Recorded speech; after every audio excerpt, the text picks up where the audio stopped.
Friends, today we will be discussing the Bodo movement for autonomy.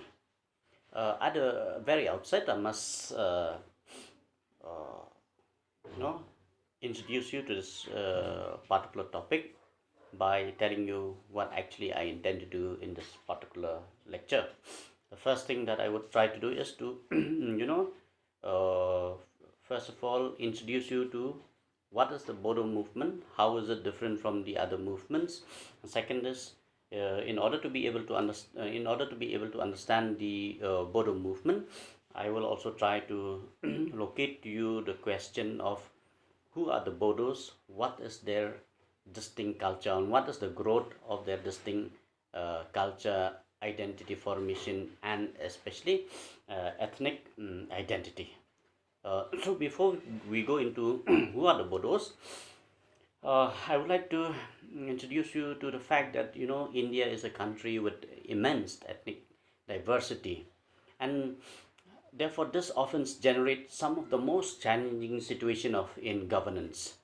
The multiplicity of identity and their practices of democracy have times and again led to the emergence of ethno-nationalism that entailed self-determination.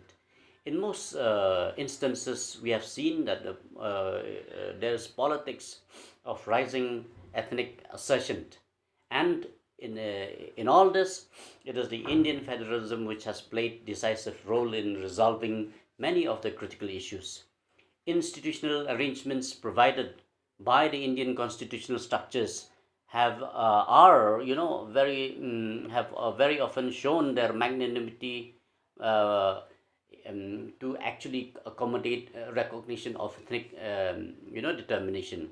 However, we must also understand that there are limitations, and despite such liberal spaces within the Indian constitutional framework, there have been cases when the Indian federalism have exhibited its limitation, especially in resolving some of the ethnic autonomy movement in northeast India, and as such therefore have given birth to more conflict and persistent violence.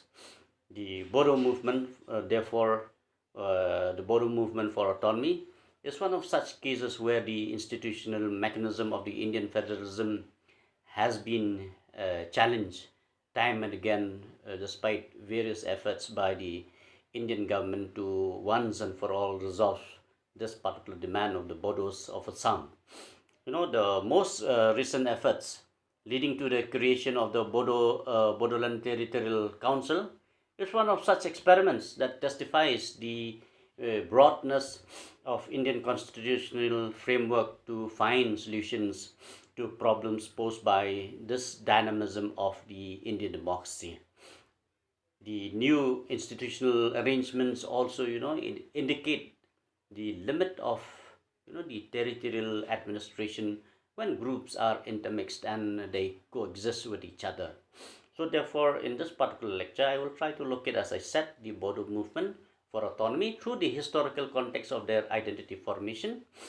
I will also try to explore, into the questions of the emergence of ethnic nationalism as a counterproduct to the process of assimilation into the increasingly dominant national conceptual development of, the Assamese identity.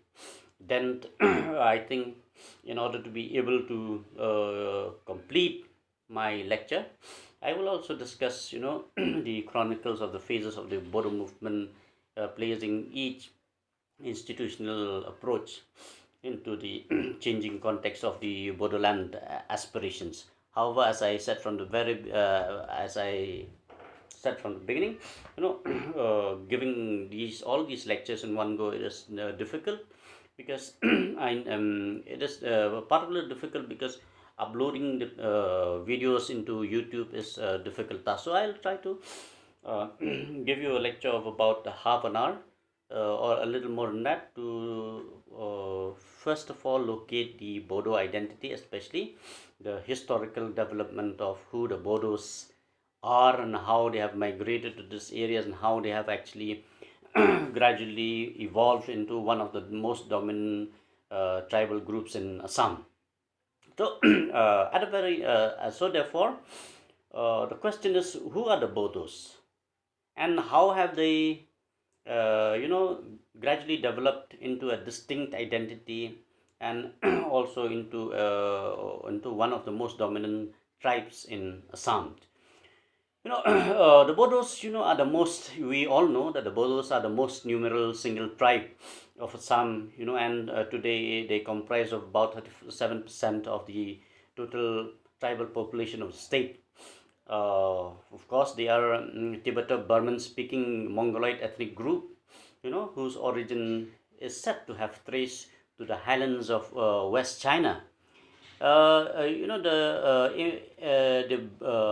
colonial record known as the Imperial Gazetteer of India points out that this tribe has its origin in the upper course of the Yangtze Kiang and the Huanghe rivers of northwest China.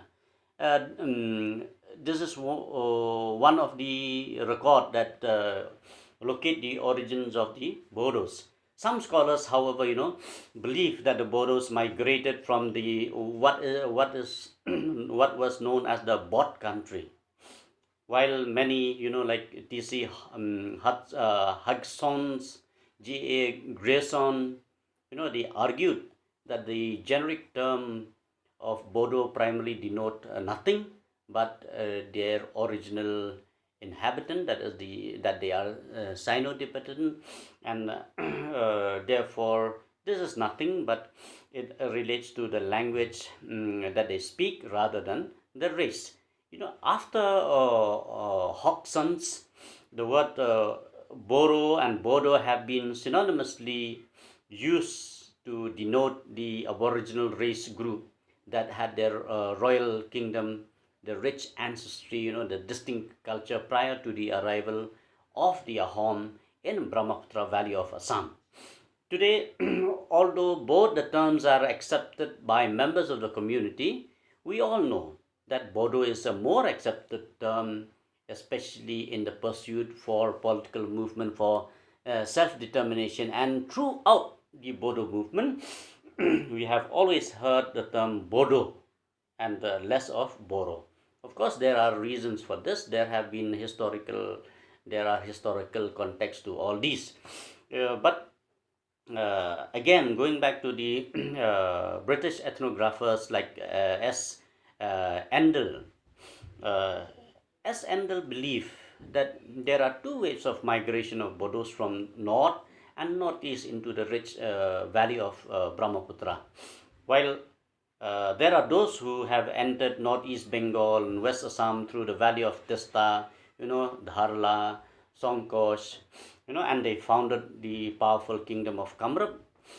There are also those who made its way through the Subansiri, Dibong, and Dibong Valley into the eastern Assam, and they laid the foundation of what is popularly known as the Chutia kingdom. There are historians like Edward Gate and P.C. Chowdhury, who are also of the same views that the Bodos entered into Assam, moving across various mountains and rivers from the north. Since this tribe were nomads, they kept migrating deeper into the valley because of pressure from other settlers, and therefore this resulted into their population being scattered all over Assam and even beyond. And even beyond. So there are also other scholars like Ajoy Roy who suggested that Lalungs, Rabhas, Kochas, Sonowals in Brahmaputra Valley, and then Dimasas, Barmans in Kachar Hills and Plains, then the Tripuris and other allied tribes of Tripura, Garos of Meghalaya, Hajongs in the adjoining foothill of Bangladesh, the Meches in Lower Assam, North Bengal, southeastern Nepal, where all of them were of Boro race or Bodo race.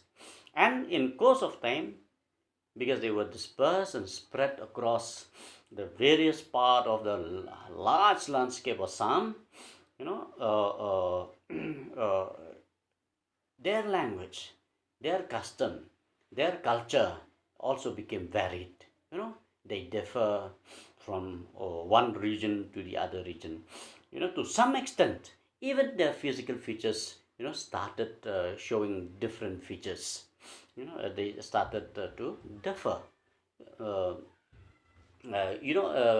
Again, people like Endel, they have categorized the great Bodos into two groups. One, he called them the Bodo Kacharis or the plain Kacharis, and second are the Dimasas or the hill Kacharis. He believed that the prolonged struggle between the Chutia Kacharis and the Ahoms actually divided and separated the two groups from each other. However, despite such prolonged separation, they remain emotionally and culturally attached to each other, as they were the same racial origin. In the early days of the Bodo Kacharis, uh, you know, they were the dominant race in Assam. They were the dominant rulers in most part of Assam before the coming of the Ahom rulers. The record of the dominance and the significance of the Bodos was first, seen in terms of the epigraphical record by actually an inscription which is found in an Allahabad rock, of a very powerful king known as Samudra Gupta of North India. In this inscription, it is mentioned that the Karupa frontier kingdom under Pusha Varman was paying tribute to Samudra Gupta, and it is also believed that Pushya Varman was a Bodo king who laid the foundation of the Kamarupa kingdom in the northeast of Brahmaputra. There is another great ruler of Assam whose name was Bhaskar Varman. He was popular. Popular because he was the one who invited Hyun Sang to visit Kamarupa kingdom in the 7th century. He also maintained friendly relations, especially with the greatest ruler of the time in North India, known as Harshavardhana. And of course, after the death of Bhaskar, other dynasties like the Salastambhas, the Palas, they ruled Assam till the 100 AD century, 100th century AD. And in fact, the historians have indicated that these Salastambas and Palas, they were actually the Bodos. Of course, there are historians who have also argued that while the Salastambas were the Bodos, the Palas were not the Bodos. But there are other group of historians who have argued that both were actually of the same origin, and they were the Bodos. Okay, so this is the sort of the historical record of how the Bodos were actually one of the dominant groups, especially in the Assam Valley before the arrival of the Ahom. By the 13th century, when the Ahom, started appearing in the political landscape of Assam, and they started laying the foundation of Ahom rule, which we all know, I've always mentioned, lasted for 600 years. The Kacharis kingdom actually by that time had already spread far and wide from the south bank of Brahmaputra Dikhu to Kalang, the valley of Dhansiri, and then the tract which forms the present day North Kachar territory. Uh, for the Ahoms, the Kacharis were the most important and dominant, dominant neighbors, especially in the west. And under the powerful Chutia rulers, who were the Bodos had established a powerful kingdom in the eastern corner of the province also, especially near the region of Sadia, and they were engaged in prolonged warfare with the Ahoms. Subsequently, of course, the Ahoms subdued them along with other tribes, especially like the Morans, the Borahis, and the other Kacharis of the northern hills.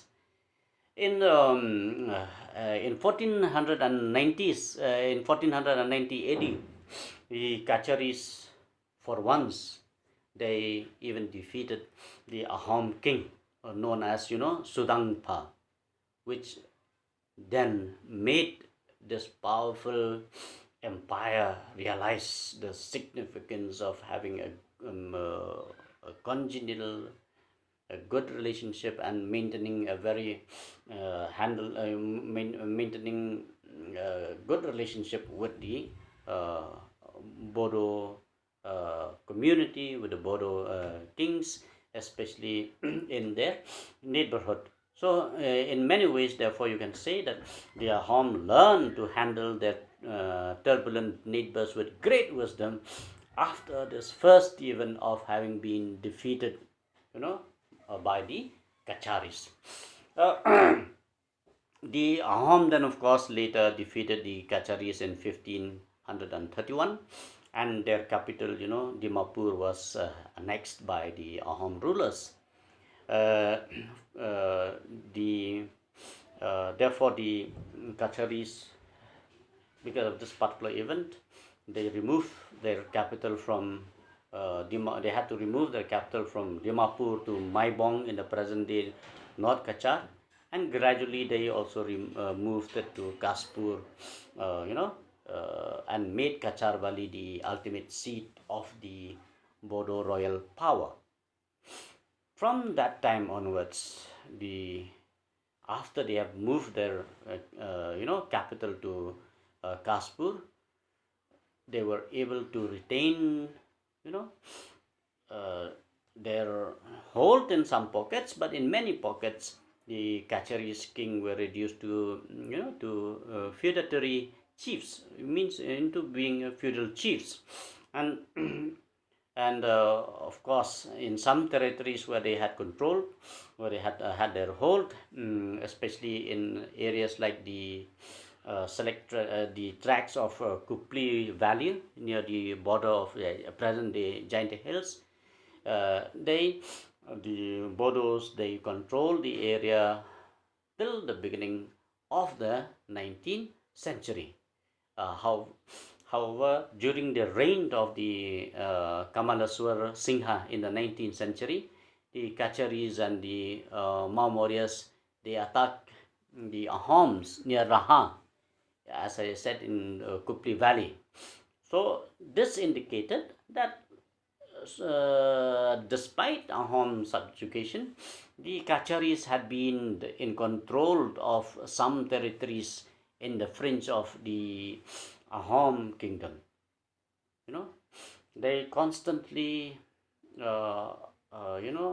challenged the Ahoms, and they also faced a challenge from the Ahoms and other neighboring powers till the advent of British rule in Assam.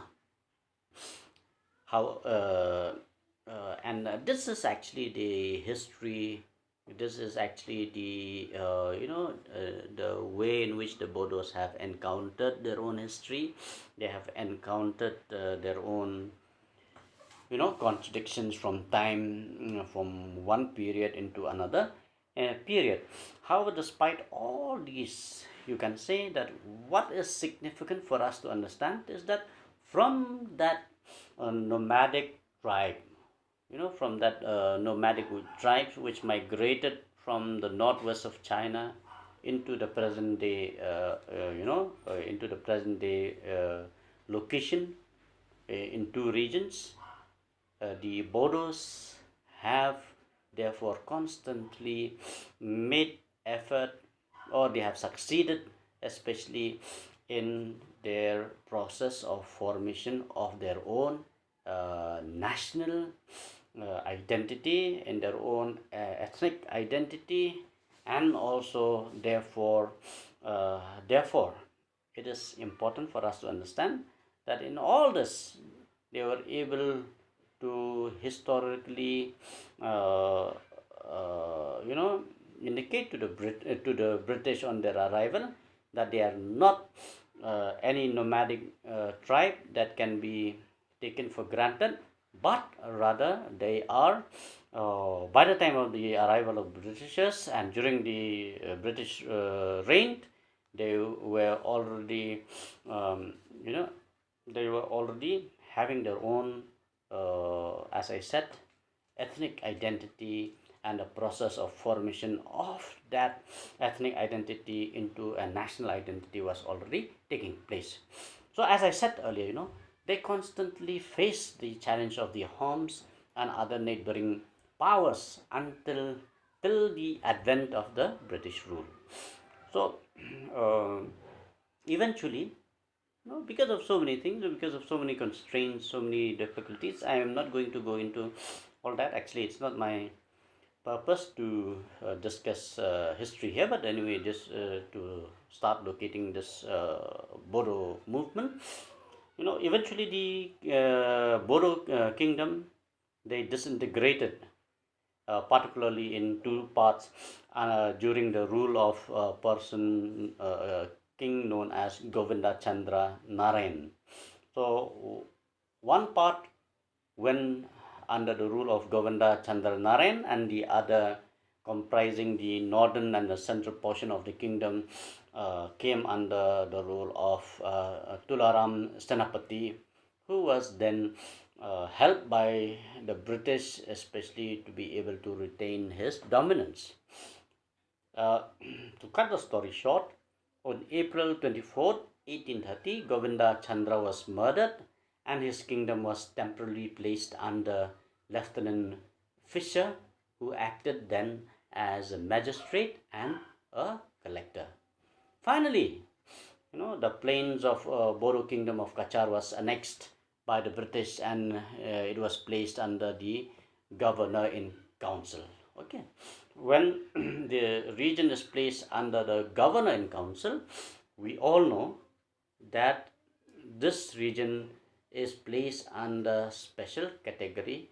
For instance, under the Scheduled District Act, which means that the governor in council has authority over these areas, like in the the Government of India Act 1919, the placing them into backward track and partially backward track, and in 1935 the excluded area territory and partially excluded area territory. Now, while this has happened, Tularam Senapati himself was allowed to retain his dominion till he was pensioned off in 1854, and of course his dominion was later annexed to the paramount power under the British rule, especially after the British had already occupied Assam. So in all this, let me end my lecture today, because as I said, it is difficult to upload the videos. The kingdom of Kachar was one of the numerous states set up by the Bodo Kachari people. However, those living on the outside the fringes of Kachar, they remain loyal to the Kachari monarch, and the bond of union among them was always very strong. This is very important point. But despite all this, despite such formation of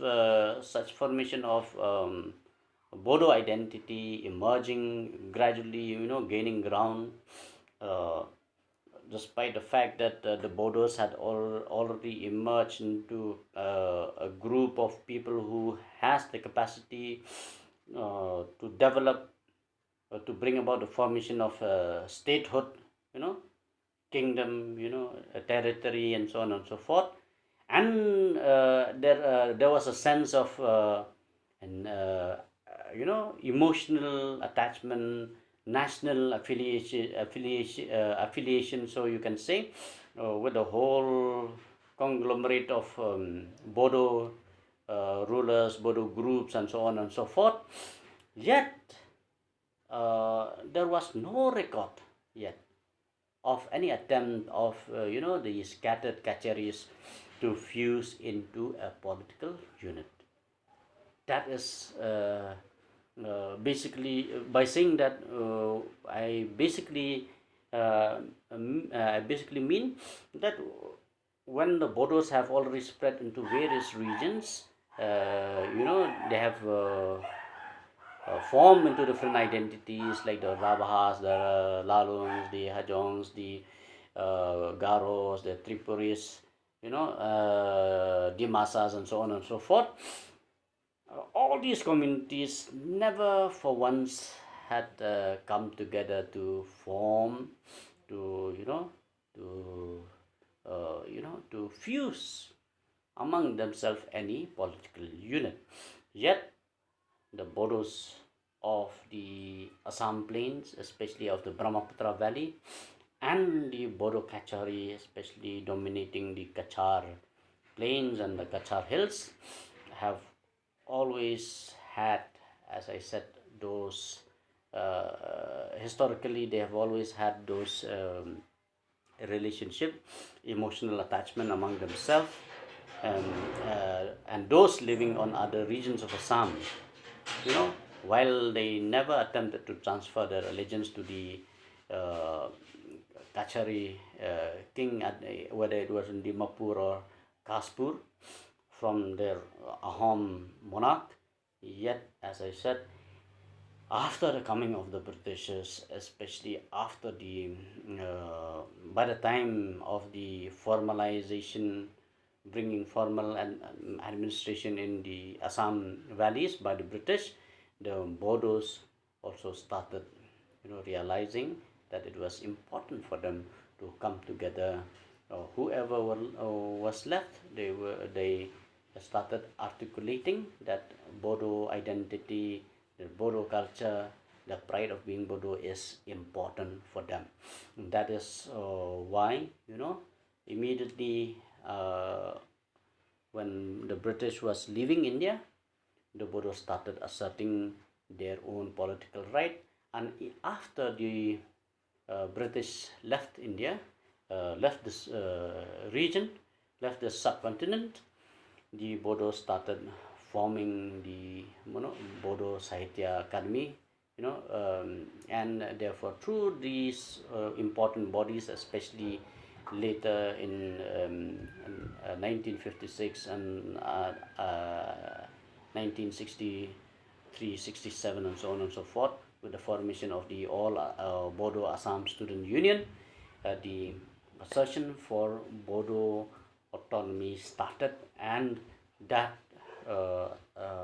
political development, that political process continued even after India's, even after India, move from being a closed economy into an open economy, into a liberalized economy. So therefore, let me end my lecture here. As I said, I will continue again in the next video, and in the next video we will discuss as who are the Bodos during the British and after the British occupation, and what are the phases of this Bodo movement. So for now, thank you very much.